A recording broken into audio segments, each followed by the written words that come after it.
నమస్తే, welcome to టీవీ14 news. ముందుగా headlines.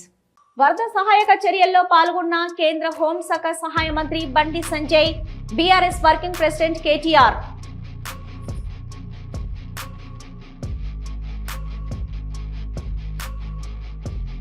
TTD భూమిని ఎందుకు బదలాయిస్తున్నారన్న ప్రశ్నకు టీటీడీ చైర్మన్ బీఆర్ నాయుడు సమాధానం సరిగా లేదు.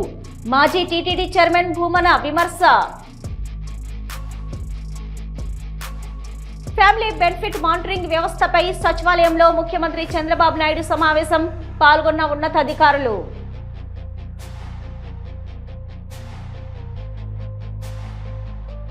వరద సహాయక చర్యల్లో రేవంత్ రెడ్డి నిర్లక్ష్యం అంటూ కేటీఆర్ ఆగ్రహం.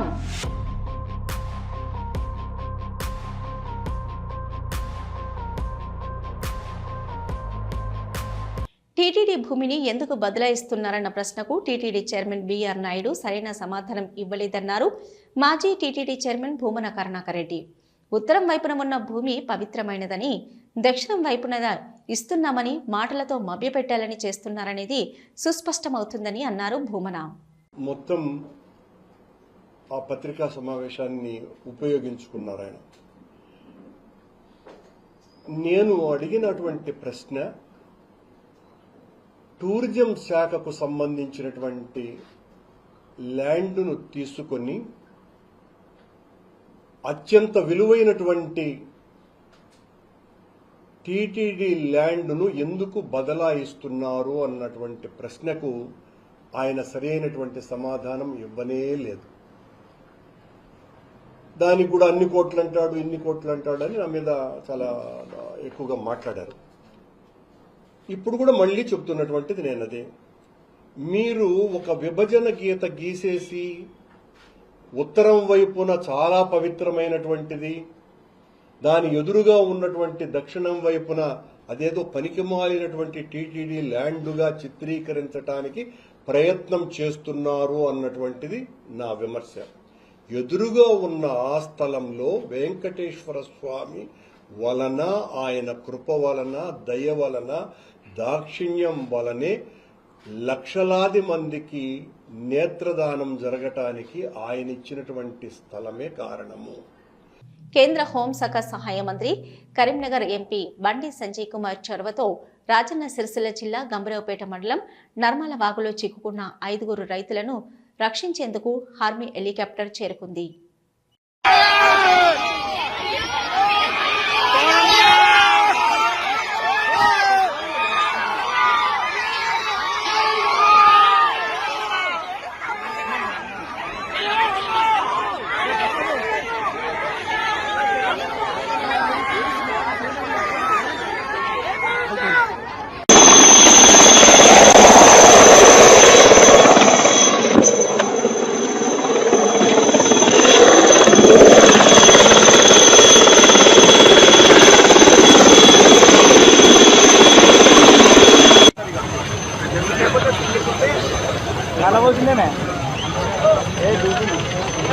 అంత దూరం కూర్చోండి.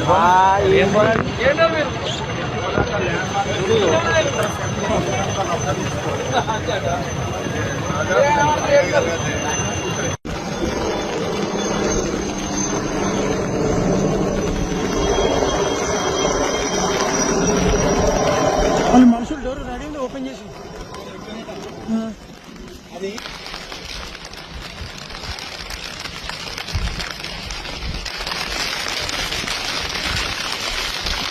సేనతో సేనాని సమావేశానికి హాజరయ్యేందుకు విశాఖ చేరుకున్న డిప్యూటీ సీఎం పవన్ కళ్యాణ్కు ఘన స్వాగతం లభించింది. అనంతరం విశాఖపట్నంలో జనసేన పార్టీ అధ్యక్షులు పవన్ కళ్యాణ్ నేతృత్వంలో జనసేన లెజిస్లేటివ్ పార్టీ సమావేశం జరిగింది.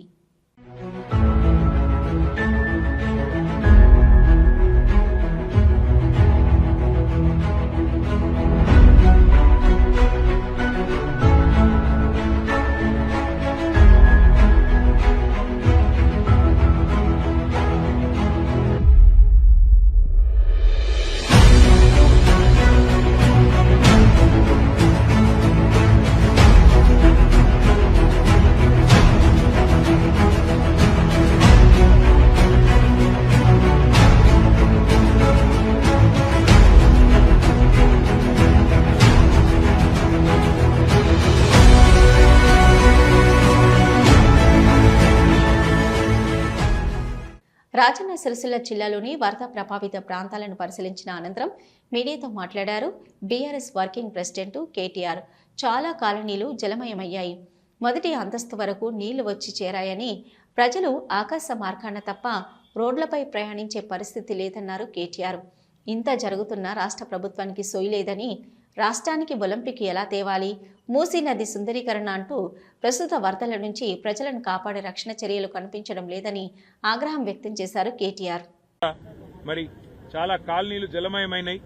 చాలా ఇండ్లలోకి మొదటి అంతస్తు పైకి కూడా నీళ్లు వచ్చినాయని చెప్పి శ్రీగాధం మీద నుంచి పోదామని అనుకుంటే ఇక్కడ కూడా దోమకొండ చెరువు తెగిపోయి ఈ రాకపోకలు ఇటువైపు నుంచి కూడా మొత్తం స్తంభించిపోయిన పరిస్థితి. అంటే దాదాపుగా ఇవాళ కామారెడ్డి పట్టణానికి ఆకాశ మార్గం ద్వారా తప్ప రోడ్డు మార్గం ద్వారా పోయే పరిస్థితి ఈరోజు ఈ నిమిషానికి లేదు.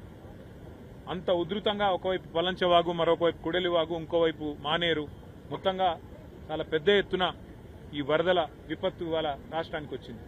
ఇంకా రాబోయే 4 రోజుల పాటు వర్షాలు విస్తారంగా కురుస్తాయని చెప్పి కూడా వాతావరణ శాఖ చెప్తా ఉంది.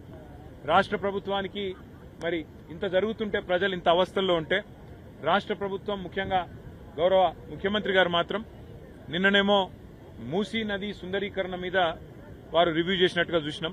ఇవాళనేమో రాష్ట్రానికి ఒలింపిక్స్ ఎట్లా తేవాలని చెప్పి రివ్యూ చేస్తున్నట్టుగా ఇప్పుడే నేను టీవీలో చూసిన.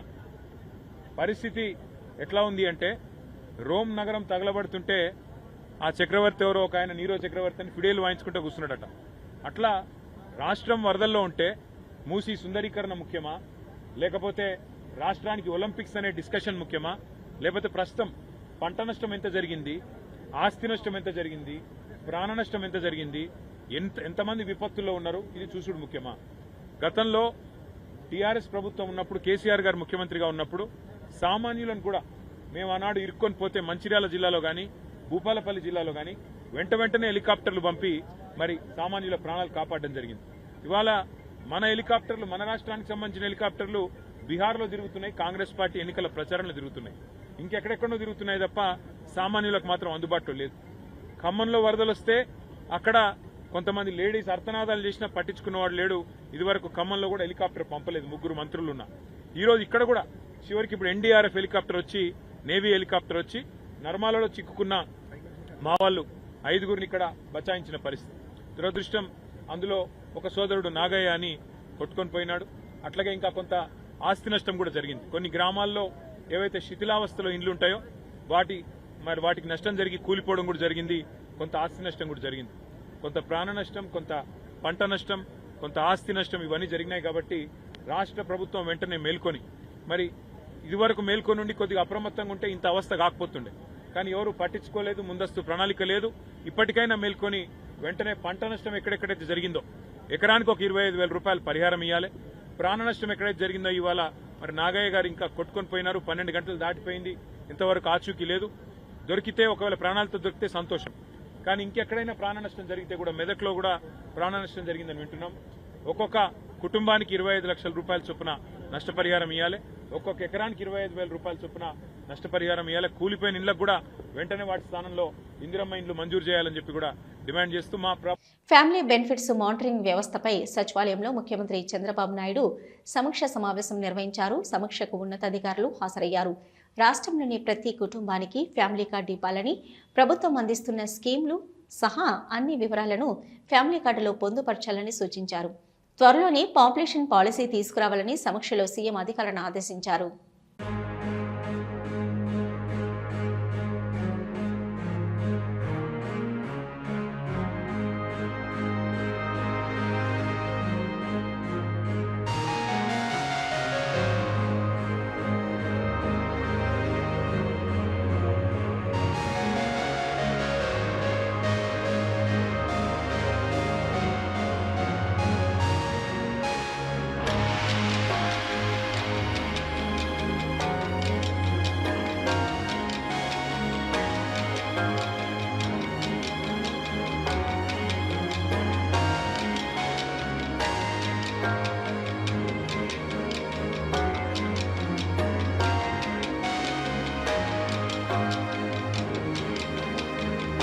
యూరియా కొరతపై ఎమ్మెల్యే కోరం కనకయ్యను రైతులు నిలదీశారు.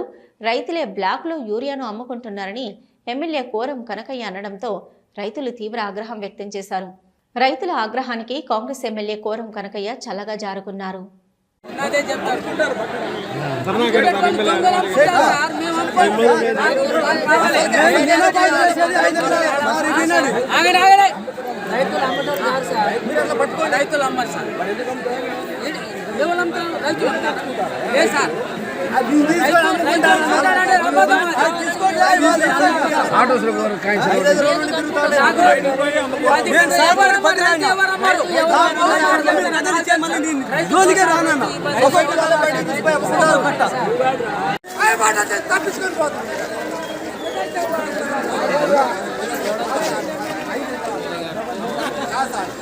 మీరే ఎట్లా అంటే ఎట్లా సార్ ఆ మాటలు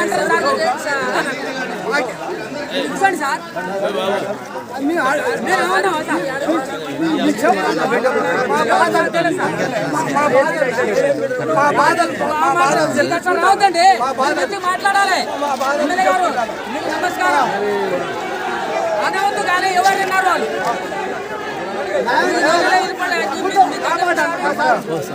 బీబీపేట కామారెడ్డి రోడ్లో భారీ వర్షాలకు బ్రిడ్జ్ కొట్టుకుపోయింది. దీంతో బీబీపేట కామారెడ్డి మధ్య రాకపోకలు నిలిచిపోయాయి. ప్రమాదకర స్థాయిలో ప్రస్తుతం బీబీపేట చెరువు ప్రవహిస్తుంది.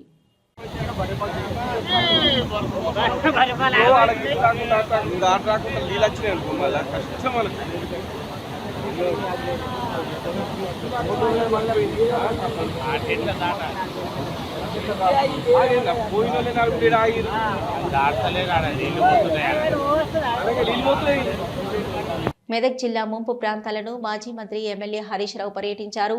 రాజాపేట గ్రామంలో వరదలో చిక్కుకొని చనిపోయిన సత్యం కుటుంబాన్ని పరామర్శించారు హరీష్ రావు బృందం. అనంతరం ఆయన మాట్లాడుతూ మెదకు కామారెడ్డి వరద ప్రవాహంలో ఇబ్బంది పడుతుంటే ముఖ్యమంత్రి మూసీ సుందరీకరణ ఆటల పోటీల అంశంపై రివ్యూ చేస్తున్నారని విమర్శించారు. ఒక మంత్రి అయితే అత్యవసరమైతే తప్ప హెలికాప్టర్ వాడలేమో అని అంటున్నారని, మెదక్ జిల్లా రాజాపేట వరదల్లో చిక్కుకొని 2 కరెంటు పోలు ఎక్కి 4-5 గంటలుగా సహాయం కోసం ఎదురు చూశారు. హెలికాప్టర్ పంపించి ఉంటే వాళ్ళు ప్రాణాలతో దక్కేవారని ఆవేదన వ్యక్తం చేశారు హరీష్ రావు. తీసుకోవడంలో పూర్తిగా విఫలమైపోయింది. ముఖ్యంగా ఈ రోజు ఈ ఫెయిల్యూర్ అంతా కూడా రాష్ట్ర ముఖ్యమంత్రిది, రాష్ట్ర ప్రభుత్వాన్ని. ఎంత బాధతో ఉన్నామంటే ఈరోజు ఇవాళ హవేలీ గన్పూర్ మండలంలో మరి 2 యువకులు చనిపోవడం జరిగింది.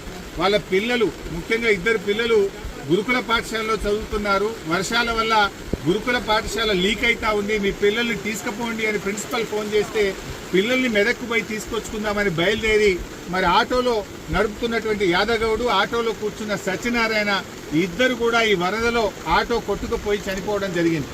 ఆ 2 దాదాపు కొన్ని గంటల పాటు కరెంటు పోల్ పట్టుకొని ప్రభుత్వం నుంచి ఏదైనా సహాయం అందుతుందా, హెలికాప్టర్ వస్తుందా, ఎన్డీఆర్ఎఫ్ బృందాలు వస్తాయా అని 4-5 గంటలు ఎదురు చూశారు. కరెంటు పోల్ మీద నుంచి ఫోన్లు కూడా చేశారు. కానీ కలెక్టర్ గారు కానీ జిల్లా యంత్రాంగం ఎవరు స్పందించలేదు. మధ్యాహ్నం 2 తర్వాత కరెంటు పోల్ కూడా వరద ఉధృతికి పడిపోయి ఆ వరదలో కొట్టుకొని ఆ 2 కూడా చనిపోవడం జరిగింది. అంటే ఇది కేవలం ప్రభుత్వ వైఫల్యం. నిన్న ఒక మంత్రి గారు మాట్లాడుతూ అంటాడు హెలికాప్టర్ అంత అవసరమైతే తప్ప వాడద్దట. మీరు మాత్రం పెళ్లిలకు వాడండి, బీహార్లో రాజకీయాల కోసం వాడండి, మీ సొంత కార్యక్రమాలకు వాడుకోండి. ఆనాడు ఖమ్మం జిల్లాలో కూడా హెలికాప్టర్ పంపకపోతే ప్రాణాలు పోయినాయి. ఇవాళ మెదక్ జిల్లాలో కూడా సకాలంలో హెలికాప్టర్ రాక ప్రజల ప్రాణాలు పోయినాయి. అంటే ప్రభుత్వం ముందస్తు చర్యలు తీసుకోలేదు. నిజాం సాగర్ లో ఈ వరద ఉధృతిని చూసి గేట్లెత్తి ముందుగానే నిజాం సాగర్ ను ఖాళీ చేసి ఉంటే బ్యాక్ వాటర్ లో ఇంత నష్టం జరిగి ఉండేది కాదు. అటు ఇంజనీరింగ్ లోపం ఉంది, ప్రభుత్వ వైఫల్యం ఉంది. నిన్న ముఖ్యమంత్రి గారు ఇంత వరదలు వస్తుంటే వీడియో కాన్ఫరెన్స్ పెట్టి అత్యవసరంగా రివ్యూ చేయాల్సిన ముఖ్యమంత్రి ఆయన మూసీ సుందరీకరణ రివ్యూ చేస్తున్నాడు. ఇవాళ పొద్దున్న లేచి ఆటల పోటీల గురించి రివ్యూ చేస్తుంది. ఒక దిక్కు ప్రజల ప్రాణాలు పోతున్నాయి, తాగడానికి నీళ్లు లేవు. హవేలీ గన్పూర్లో నిన్నటి నుంచి కరెంటు లేక 7-8 గ్రామాల ప్రజలు మంచినీళ్లు లేక వర్షపు నీళ్లను ప్లేట్లలో, గ్లాసులలో పట్టుకొని తాగుతున్న పరిస్థితి ఉన్నది. ఇవాళ రేపు అంటు రోగాలు ప్రబలేటువంటి అవకాశం ఉంది. వచ్చే 24 గంటలు ఇంకా పెద్ద ఎత్తున వర్షాలు ఉన్నాయని వాతావరణ శాఖ చెప్తా ఉంది. ప్రజలు ఇబ్బందుల్లో ఉన్నారు. ప్రభుత్వం ఇప్పటికైనా మేల్కొని అత్యవసర చర్యలు చేపట్టి ప్రజలను కాపాడుకోవాలి. ప్రజలకు త్రాగునీరు అందించండి. ప్రజలకు అవసరమైన ఆహార పొట్లాలను పంపించండి. హెలికాప్టర్లను అందుబాటులో పెట్టండి. ఎందుకంటే బాగా తడిచి ఉన్నది, ఇప్పటికే నీటి ప్రవాహం ఉంది. ఇంకా వర్షం ఏమన్నా కొద్దిపాటి వర్షం ఎక్కువ పడ్డా కూడా మరి చెరువులు కానీ తెగేటువంటి ప్రమాదం ఉంటుంది. కనుక అన్ని జాగ్రత్తలు ప్రభుత్వం తీసుకోవాలని చెప్పి కోరుతా ఉన్నాం. సిరిసిల్లలో వరద సహాయ కార్యకలాపాలను పరిశీలించిన సందర్భంగా కేంద్ర మంత్రి బండి సంజయ్ కుమార్ మరియు BRS working president KT Rama Rao ఎదురెదురుగా వచ్చారు. ఇద్దరు నాయకులను వారి మధ్య మద్దతుదారులు ఉత్సాహంగా స్వాగతించారు.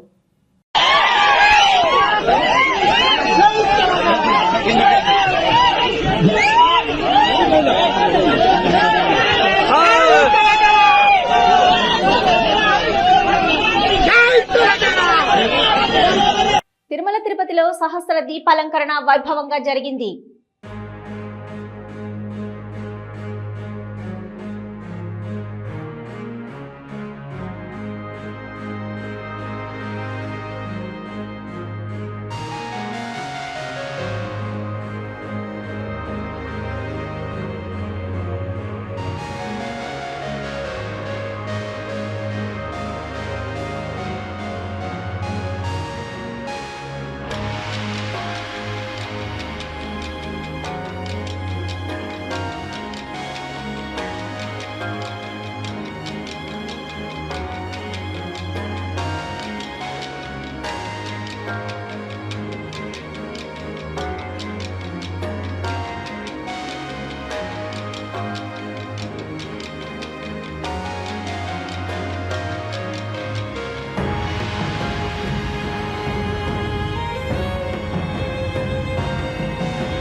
తిరుమలలో నాద నీరాజన కార్యక్రమం అత్యంతం ఆకట్టుకుంది.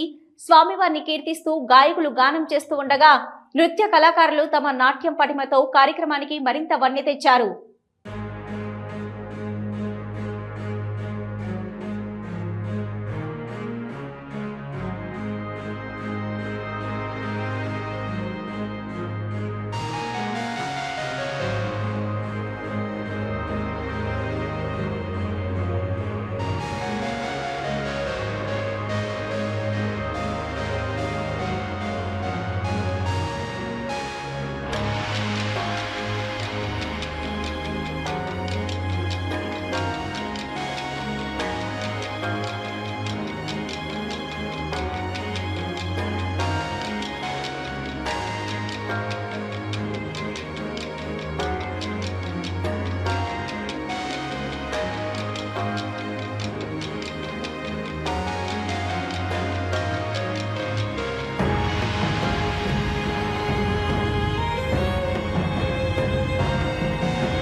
ఇవి ఇప్పటివరకు న్యూస్. నమస్తే.